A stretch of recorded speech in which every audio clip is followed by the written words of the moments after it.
Halo Sobat BPTIK, selamat datang di video e-learning BPTIK Cikarang bersama saya, Roni Kaputra.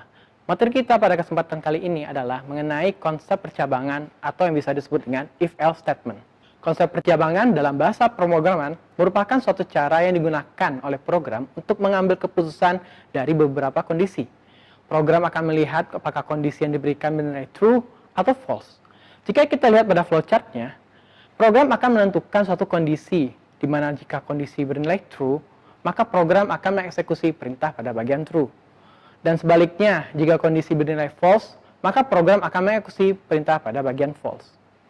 Konsep percabangan ini sering kita jumpai dalam kehidupan sehari-hari.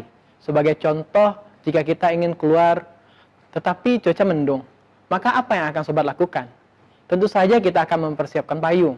Sedangkan jika ternyata cuaca tidak mendung atau cerah, tentu kita akan membawa peralatan lain seperti kacamata hitam. Atau contoh lainnya pada malam hari, jika kita telah lelah dan mengantuk, apa yang akan sobat lakukan? Tentu saja kita akan beristirahat atau tidur. Sedangkan jika tidak mengantuk dan masih berenergi, sobat mungkin akan memilih belajar atau bermain dan melakukan kegiatan lainnya.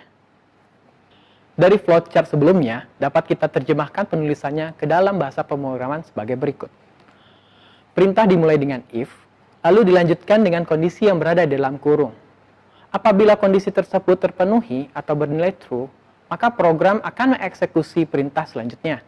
Sedangkan jika persyaratan kondisi tersebut tidak terpenuhi atau bernilai false, maka program akan lompat ke bagian else dan mengeksekusi perintah yang di dalam else tersebut. Agar lebih jelasnya, kita akan mencoba membuat program sederhana, di mana program ini akan menerima input, lalu program akan memilih apakah input sesuai dengan kondisi yang diberikan atau tidak. Sekarang kita akan membuat program yang akan menentukan apakah seseorang dinyatakan lulus atau tidak. Pertama-tama kita membutuhkan suatu variabel nilai yang bertipe double, karena nilai biasanya dalam berbentuk bilangan desimal. Seperti yang dijelaskan sebelumnya, penulisan program dimulai dengan menuliskan if. Lalu pada kondisi if, akan dilakukan pengecekan apakah nilai lebih besar atau sama dengan 7,5. Jika persyaratan terpenuhi atau nilai memang lebih besar dan sama dengan 7,5, maka program akan mencetak tulisan selamat, Anda lulus.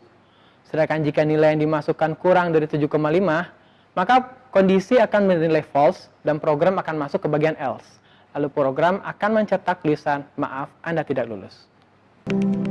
Oke Sobat BPTIK, sekian penjelasan singkat mengenai percabangan if-else statement.